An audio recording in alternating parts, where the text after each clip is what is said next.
That's a good rule of thumb in general. Anytime someone frames your neck, whether it's in the guard, side mount, whatever, always face the elbow. And now if I V up and I put some weight, you're going to push me away a little bit just to take the weight off your neck. Good. And now this hand's going to shove, this one's going to hug. Boom, boom. Good. And now bring your hips back down.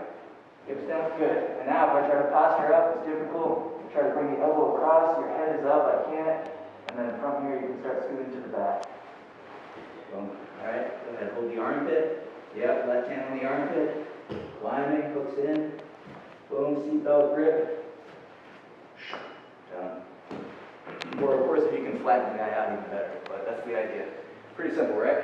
Alright, let's give that one a shot. What's that, bud? What's the grip you have? So the hugging arm, it's a gable grip. Okay. So palm to palm, no thumbs. So imagine you're making meatballs, that's the grip, just like that, right? And the hugging arm is palm up. So you'll be able to read the watch of the hugging arm. Cool. All right, let's give it a shot. Yeah, what's up? Drew, so from there, which is the transition that's less risky?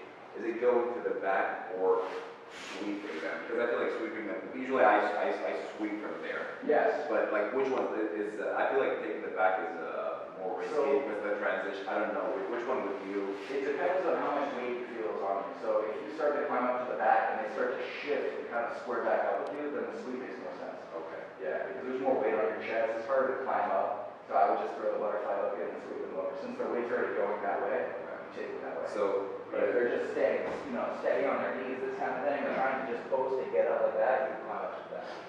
Yeah. Yeah, you guys understand what he's asking, right? Shove the elbow across. If the weight, so you shove my elbow across this way, if I start walking my body this way, it might be tough to go to my back. But since I'm walking my body this way, it's easy to sweeping. But if I don't do that, then you want the back. Cool? Alright, let's give it a shot. 1, 2, 3, go.